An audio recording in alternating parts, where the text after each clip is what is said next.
3, and looking at the qualifications of elders, and went at pretty much a snail's pace last week, but I can't blame anybody but myself for that. So we'll see if we can't get a little farther this week. But looking at that, we saw in chapter 3, verse 1, that if a man, obviously then, in the first qualification of an elder, he's of the male gender, desires, that is, aspires for some sinister purpose, but has the right desire or aspiration to do greater things for God, to grow in his faith, and to strive to be a servant, serve the church of God in this way.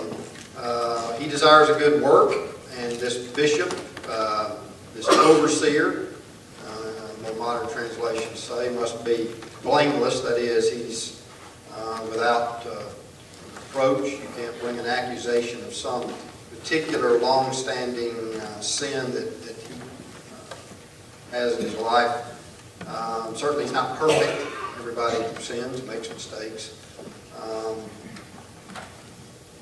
It seems like I remember the gospel accounts referring to Joseph and Mary. Maybe it was John's parents, Zechariah and Elizabeth, walking blameless in the law. And so you could keep the law blamelessly. That is, not sinlessly perfect, but fulfill its requirements. But of course, it still couldn't save. He is to be a one-wife man, the husband of one wife. We talked about that in detail, about some ramifications of that. And there are differences of opinion as to those who are widowers, that is, they're already bishops or elders when they lose a wife. And he's to be temperate, sober-minded. Trying to think, the American Standard uses some different terminology, but he's not a brawler. That word, that Greek word, he's not contentious, he's not quarrelsome, and so he's sober-minded. That is what? If you're sober-minded, you're what? That doesn't mean that particular phrase doesn't mean you're free of alcohol, but it means what? Yeah, you're serious-minded. You're a serious-minded person. You have some gravity and dignity. Some people never take anything seriously. And that's not the overseer. Of good behavior. I think that actually that word for sober-minded is literally means one who's of sound mind. And then he's orderly. Good behavior there in the New King James. Orderly, I think, is in the American Standard. That's that same cosmios term that we've looked at before. The English Standard Version uses the word phrase self-control. But he manages his own day-to-day affairs in an orderly fashion. Okay? He's somebody that is punctual and knows how to keep appointments, and he's not a scatterbrain. That's not the kind of person you want in charge of the Lord's church.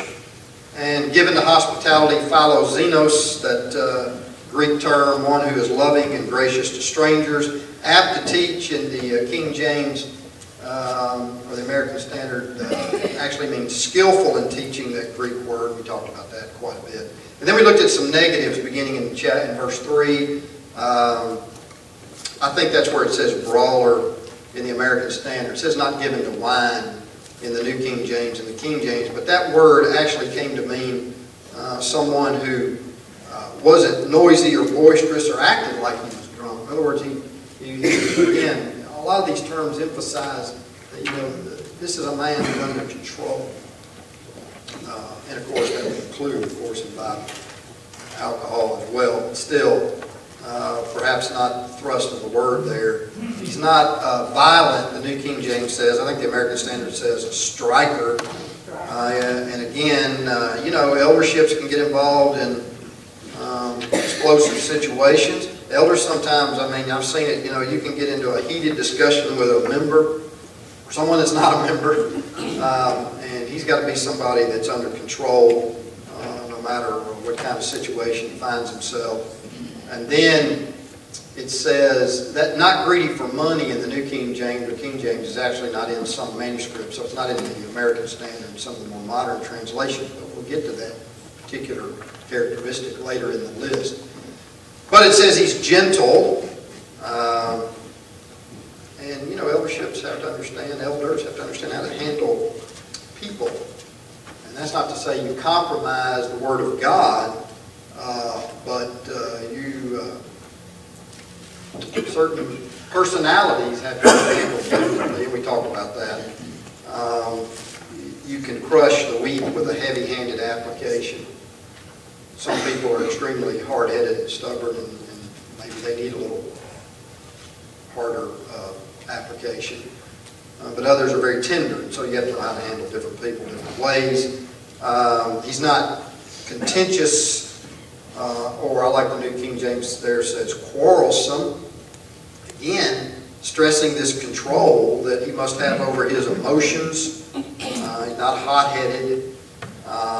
And then it says that he is not covetous. I think the American Standard may say he's not a lover of money. Literally, I think this Greek word means he's not a lover of silver or money. And so, you know, that's important. Elders have to deal with what? Sometimes, a lot of times. Yeah, we deal with money. And there are certain temptations that come along with dealing with money. And so you obviously don't want a man that would be tempted to dip his hand into the church treasury or something of that nature. I would say this too. You don't need, sometimes we talk about churches assuming that just because a fellow's a good businessman in the community and has a reputation of being a good businessman, well, he'd make a good elder. Well, I don't know. You might also be doing it just to do what? Make business contacts, right? And I've known people that, you know, gravitate to different congregations because of, not that they're elders, but because they see an opportunity for more business contacts. And so, what is the man's attitude toward material things?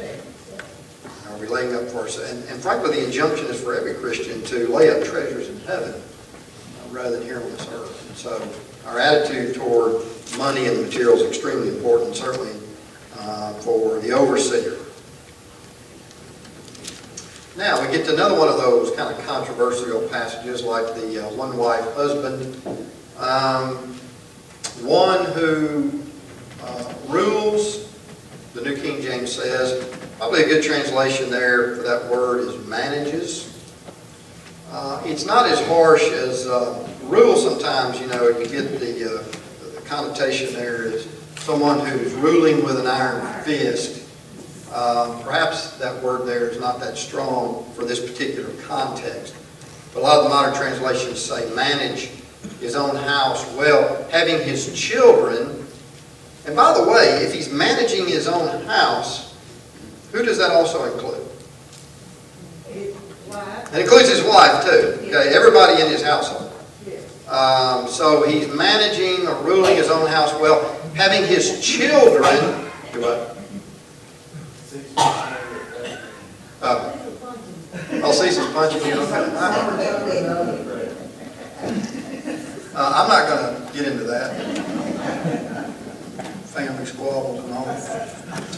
Having his children in submission with all reverence. And he gives a reason. Verse 5, for if a man does not know how to rule or manage his own house or household, how will he take care of the church of God? So we see here that the home is a proving ground, so to speak, for this man. Yeah. Well, devil's advocate here. You don't look like the devil to me. Do what? I forgot what I was doing. What happens though, as I said, devil's advocate here, what happens though when the man, and this is another one of those that I've heard, well, he won't do his job, so I have to. In other words, she becomes the manager of the house as opposed to the man. She's taking the lead, if you will, because he fails to do it. Well, he's not qualified. No, this guy's already elder. You've answered. Well, he's still not qualified. I mean, you know. Well, no, I better stop right there. I'll get ready to do another one out there. What you're telling me is she wears the pants in the family. Well, I ain't gonna get that crass. I don't know, women wear pants all the time. Well, that's crass. Might be crass if I said he wears a dress. Well, Pearl just reminded me of a situation where a lady authorized, and this guy happened to be a preacher, by the way, authorized him to say he was the head of the house. And that following Sunday, of course, he let everybody know, I'm head of my house. We'd never heard that before. I'm going to stop right there. I can see this is something that's up under your skin a little bit, right? No, it's not under my skin. I've served in the eldership. Well, I know you manage your house, so I don't see a big issue here. You're talking about somebody else. Well, bottom line is he's got to manage his whole household, wife or children. Now, the questions we have to ask ourselves about the children is, obviously from this text, number one, does he have to have children? Number two, does it have to be a plurality? Again, what does rule mean? I think I've mentioned that already. And then the extent of this word submission or subjection, depending on what your translation says. And so some have even said that, well, and some commentators have said, more liberal ones, that Paul's not really interested in reproductive ability. It's kind of one of those things, if he has children, he has to be in charge. But then again, of course, the problem with that is you do away with verse 5 if you take the position he doesn't have to have children, because the whole purpose of him having children is what? Is to see whether he can manage the household. Is he going to be in charge? And again, I don't mean that in a harsh way. But the home environment, apparently, from verse 5, is a proving ground for his ability as an overseer. And so it would appear, obviously, he has to have some. Now, generally, we don't have that argument too much in the Lord's church. Generally, what we argue about is, does he have to have more than one? Because it says children. But, of course, if I asked you, how many children do you have? And you only had one, what would you say? Right, you just say, I have one. You wouldn't say, well, I don't have any children. I only have a child. You just say, I have one. You understand what the question means. But regardless of how I use it in modern day culture in English, that doesn't totally foreclose the issue. The question is, how does God use the term? So let's go over to Genesis chapter 21.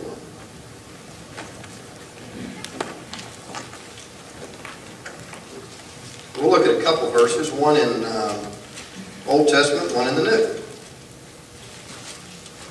Now look at Genesis 21:7. And verse 6, Sarah said, God has made me laugh, and all who hear will laugh with me. She also said, who would have said to Abraham that Sarah would nurse children? For I have borne him a what? Son in his old age. How many children did Sarah have? One. The son of promise. And yet she says, who would have said, who would have thought that Sarah would nurse not a child, but children? Now turn over to Ephesians chapter 6, verse 1. What does that say? Everybody knows what that says. Every parent knows what that says. Children, obey your parents in the Lord, for this is right. So, I'm an only child, I'm off the hook. Right? Isn't that right? If I take the position that children means plural, absolutely, and not one, then all only children only child. Don't have to obey their parents. Well, what's the important point there, of course, in Ephesians 6:1? What's the emphasis? Not how many you have, but what? That they're obedient. Right, they're obedient. That's the area of concern. Well, let's go over to one more. Same book. We're already in 1 Timothy. Turn over to chapter 5. We'll see it the same context. Get back there. All right, look at chapter 5, verse 3. Honor widows who are really widows. But if any widow has children or grandchildren, let them first learn to show piety at home and to repay their parents, for this is good and acceptable before God. So, once again, if I'm an only child and I'm an only grandchild, I don't have to take care of my widowed mother, right? If that's your position, if your position is children requires a plurality, then I'm off the hook as an only child. We know that makes no sense. So it would appear to me, even from not just our daily usage in our modern culture, but it's always been used that way. The word children, even in the Bible, going back to Genesis, that word has been used whether you meant one or more. So I don't think we need to get hung up on that. And plus he gives you the reason in verse 5. The reason is, again, the home is a proving ground. So you've got to have at least one. We mentioned the word rule. Probably means to manage or care for. Might be a little better translation there. In other words, the man is not a tyrant. He's not a dictator. But he manages his home as a loving father. Our God is not a tyrant, even though the one-talent man thought he was. Right? You're a hard man. He's a loving father. All right, going back to chapter 3, he says, having his children in submission, that Greek word is a present tense participle, steady loyalty. It shows a continuous action on the part of his children. And his house or household, as the modern translations say, would obviously refer to everybody in there, including the wife. And so, I guess, yes, if you ask the question, could a wife disqualify a man from being an overseer and an elder? Yeah. If she's not going to submit to his authority in the home. And of course, submission is not really an attitude that can be forced. It's generally, respect is generally earned, if it's going to be effective at all. And so notice he says he's going to rule his house, manage his children. They're going to be in submission with all reverence. Now there is some question in the commentaries about who's he referring to. Is the reference here, this word reverence in the New King James, is that a reference to, I think gravity might be the term that's used in the King James. But is that talking about the bishop, the overseer, or is that talking about his children? Because if the gravity is on the part of the father, then another good translation there, and some modern translations use the word dignity, right? He's going to rule or manage his own house. His children are going to be in submission. He's going to do that with dignity. But if the writer there is talking about the children, then reverence is a good term there. Reverence or respect. They're going to submit themselves to the Father with respect. So it depends on how you view the verse. But either way would be true. And of course, this next point, verse 5, is from the lesser to the greater. If he can't effectively lead his own family, how's he going to lead God's people, a larger group? And so the question you always get here is, what happens after the children have left the familial environment and they're out on their own? and then they become unfaithful. And that's usually the next question. Well, I dare say if common sense tells me if that disqualified all elders, we wouldn't have problems.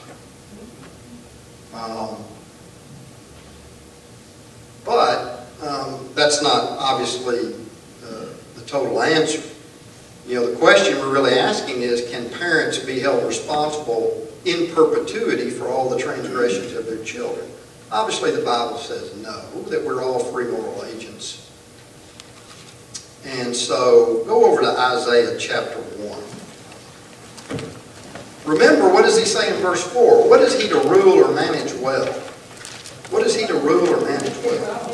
His own house, his own household. Well, when the child leaves the house and establishes their own, then what? They're not part of his house or household anymore. In fact, if I go back to Genesis chapter 2, the whole purpose of marriage is for a man shall do what? Leave his father and mother. I mean, as parents, our job is, frankly, our job, if you want to boil it down in the simplest terms possible as a parent, your job is to prepare your children to leave.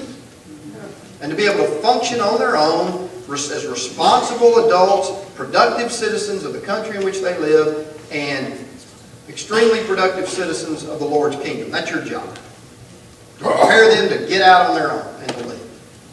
So when he leaves, he's not in the household anymore. And it's the same thing when I go over to 1 Peter chapter 5, and I ask, as an elder, or as an overseer, as an eldership, over whom do I have authority? Who am I working with here? Among what? Yeah, feed the flock or shepherd the flock which is among you. I don't go out and shepherd other flocks. And you don't do that in your own household. But look over to Isaiah chapter, what did I say? 1. Look at verse 2. Hear, O heavens, and give ear, O earth, for the Lord has spoken. I have nourished and brought up children, and they have rebelled against me.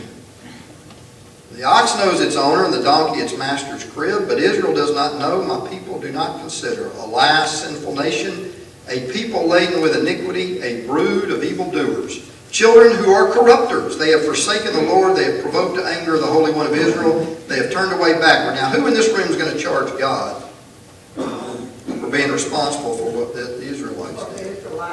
For their turning their backs on Him and rebelling. Is anybody in this room going to charge Him with that? No. God says, I brought up children. And they turned their back on me. They've rebelled against me. And you know what? Even the ox knows its owner. I mean, for those of you that have pets, does your dog know you? You feed your dog and he wags his tail and he thanks you. You come home and he's happy to see you. Even animals. They can all go back to Garden of Eden. Absolutely. I mean, He gave them everything they could have wanted. God gave them, Adam and Eve, everything they could have ever wanted. And they still rebel. It's not His responsibility, and neither is it parents once their children are out of the house. Now, that's not to say that it doesn't hurt them terribly, and they might not, and it doesn't say that they agree with what their children are doing. But responsible, of course, is a whole other issue. Verse 6, he must not be, the New King James say novice. That word is neophytos. Neophyte, right, in English. Literally it means newly planted, or so in the more modern translations, NASB, new convert, or English Standard Version, a recent convert. Those are good translations. He's not a new convert. You're not going to put a brand new Christian in this position. Lest what? You know, you give him something with that kind of responsibility. As soon as he obeys the gospel, first of all, he's not going to be equipped to handle the situations that come up, probably because of the knowledge deficiency. But number two, he's going to, lest he's puffed up with pride, he falls into the same condemnation as the devil. And so I think some of the more modern translations use the word, they're puffed up, they use the words conceited. It's all one, that phrase, lifted up with pride, is all one word in the Greek. And so conceited is a good translation. And therefore he could fall into some kind of the same type of condemnation that the devil did. So obviously the devil, was lifted up with pride. He was conceited. He was arrogant. Thought he was something. I would contend he probably felt like he was something on his own, not realizing that everything he had came from it. There's a passage, I don't remember, it's in Ezekiel. And I'm not talking about the one that talks about, and a lot of times commentators will say, well, he's only talking about the king of Tyre. There's some language in there that I believe is a double application. I mean, the king of Tyre, whoever was not a covering cherub. There's some indication there that perhaps the devil, did have a pretty prominent position before he was booted from heaven. And then verse 7, what? Moreover, he must have a good testimony among those who are outside. Some translations say outsiders. Well, who would those be? Who are those that are outside? Outside what? The church. Yeah, the church. Yeah, outside the church. He's got to have a good reputation among people that are outside the church, lest he fall into reproach in the snare of the devil. And so there is a sense. Now, we understand that Christians can be ridiculed for the exclusiveness of the doctrine of the New Testament, our worship. People ridicule us. Oh, you're the people that believe the only one's going to heaven. Or you're the people that don't use this, whatever. And so people can ridicule us and maybe not like us. But if that's because we are simply practicing New Testament Christianity, that's okay for them not to like us. But, if it's outside that, certainly these men need to be people who have noble or honorable reputations in the community. They don't want to be known as, obviously, if they're known by those outside as a scoundrel, that's not the kind of person you want leading the church. What kind of reproach is that going to bring upon the local congregation? And so as much as possible, then, we want to be obviously good examples to those that are without. Obviously, then, if they criticize us, don't like us for our religious practices, that's a whole other matter.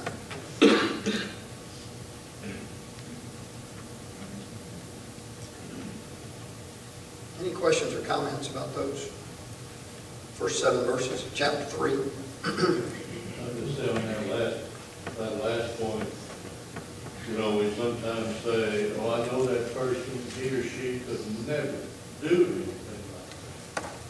Well, although we don't know that. Yeah. We know that our relationship with them has been fine, but sometimes until you cross people or do something that they have a strong disagreement about, you don't really see that side. Right. Well, we absolutely. We just haven't seen it yet, maybe. And the thing about character, anyone's character, we don't really know a person's character until we see how they react Crisis. under, crisis, duress, stress. That's when you really see a person's character, is how they react in those situations. Not when everything's fine, there's no disagreements with anybody, nobody's, everything's going along. Yeah, that doesn't really tell us, may not tell us a whole lot. As we say, it's forged in the fire of the crucible, right? Well, we're still talking about church leadership, except in verses 8 through 13, we're talking about deacons. Likewise, deacons must be reverent, the New King James says. I think the King James says grave. But again, there's a certain dignity here. Not double-tongued, not given to much wine. There's everybody's favorite. Not greedy for money. Holding the mystery of the faith with a pure conscience, but let these also first be tested. Let them be proved. Then let them serve as deacons, being found blameless. There's that same word again we saw earlier. Likewise, their wives. Some translations say they're women. There is some controversy over the correct translation there. Women must be reverent, not slanderers, temperate, faithful in all things. Let deacons be the husbands of one wife, ruling their children, their own house as well. For those who have served well as deacons, obtain for themselves a good standing and great boldness in the faith which is in Christ Jesus. Well, I think most of us know that that word there for deacon is the Greek word diakonos. We simply transliterated, like several words have been done in our English translations. And sometimes that's okay. Baptism, of course, is the worst transliteration in the history of the world, because the word baptism doesn't tell you anything. Really. That's why you get in all these arguments with your religious friends about dipping and pouring and immersing, because the word wasn't translated. It was just transliterated. They took a Greek word and made an English word out of it, when what the English translator should have said was, "Go ye therefore and immerse, dip, or plunge all nations into the Father, Son, and the Holy Spirit." That's the definition of the Greek word. That's how it should have been translated. But I'm getting far afield here. But the bottom line is, my point is that that's the same thing they did with the word diakonos. It literally means, though, to what? In the verb form, it means to what? Serve or minister. And so really, to translate it into English, it should say servant or minister. But here we are talking about, and we'll talk about it's used, there are at least 5 different ways this word is used in the New Testament. Now, I'm not going to go there, but you can go to John chapter 2, verses 5 and 9. And this same word is used of ordinary servants in a secular sense. Okay? He's a diakonos. That the Greek New Testament would say that. He's a servant, but used in a secular way. He's just not served. That's number 1. Number 2, it is used for those who just serve generally in the cause of Christ and is rendered minister in 1 Corinthians chapter 3, verse 5, 2 Corinthians chapter 3, verse 6, and Ephesians chapter 3, verse 7. Just in a general sense of those who serve the cause of Christ. And is actually translated minister. Jesus, number 3, used the same word describing his own work. I'm serving, I'm ministering. And he uses that in Mark chapter 10, in that he is ministering to mankind in his death. Actually, number 4, you might like this, it's even used, this word, of those who serve Satan. Those ministers of Satan, 2 Corinthians 11. Same word. But in this passage, it's taking on that technical sense of a particular work in the New Testament church. And I see that elsewhere, what? Philippians 1:1? What does he say? He has a greeting there, right?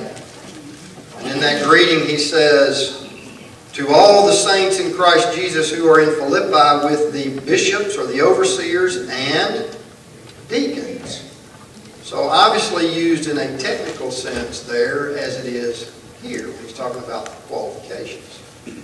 And so he says, just like there's qualifications likewise, just like there's qualifications for overseers,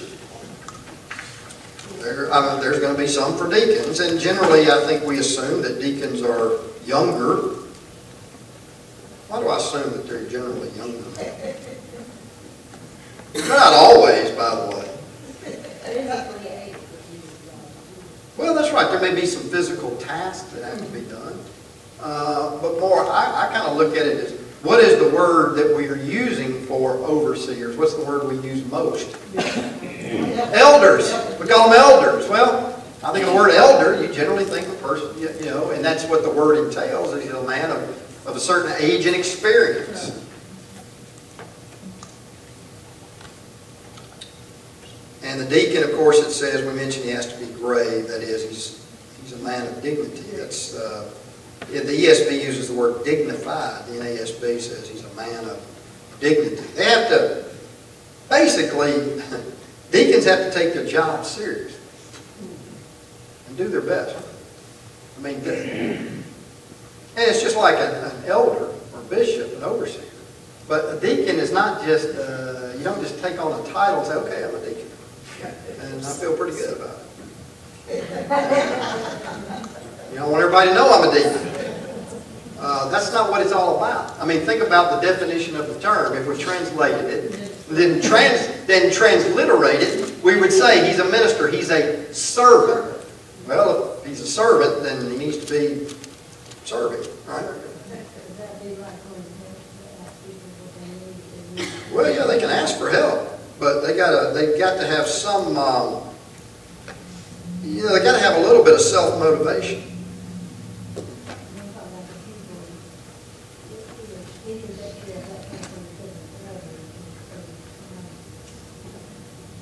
Well, we can all serve other people.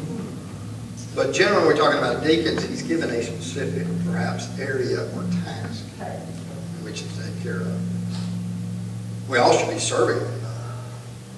But they're going to want to be urgent in implementing their responsibilities. They're going to fulfill them. It's interesting, Justin Martyr, an early church father who lived between AD 100 and 165, talked even in his writings about deacons taking the Lord's Supper to those that were unable to attend the regular service.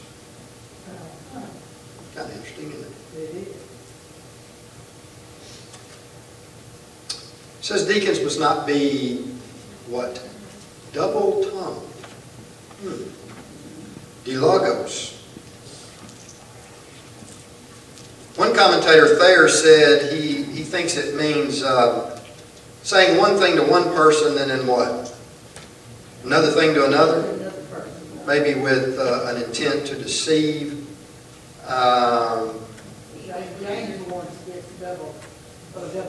Yeah, some translations use the word insincere here, meaning that maybe he says one thing but means another. But either way, whether you're saying one thing to one person and something different to somebody else, or whether you say something but you mean something different, either way, you're being insincere, you're being deceitful, double-tongued, not forked tongue. Double-tongued. Right.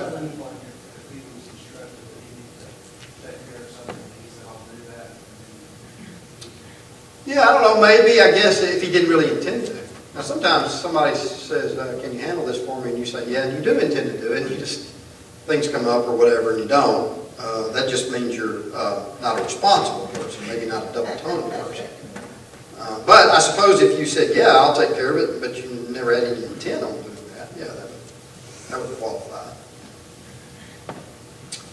Well, here's, I guess in the deacon list, this is one of the more controversial ones. Not given to much wine. Oino polo prosekantos, I think is the Greek phrase. Means to turn the mind toward, to be addicted to much wine. Well, if I'm not given to much wine, then obviously I can have some, right? But of course the term wine, oinos, in the Bible covers all kinds of grape-derived beverages. Alcoholic and non both. But whatever came fresh from the grape. And it could have been some that was not intoxicating and some that was very intoxicating. And of course we understand that wine was a common beverage in the ancient world. It's interesting, though, if you notice, though, that the Bible contains a lot more about the dangers of wine than it does the benefits. In fact, I don't know of too many verses that talk about the benefits of it, other than what? Other than Timothy. Because apparently Timothy was a teetotaler. he wouldn't drink either. And I suspect some of the water back then wasn't too good for him. But it's generally not, certainly not in the New Testament. Now, sometimes in the Old Testament it's a little more pictured as a good thing, but certainly not in the New. But you have to understand a little bit about wine in that culture.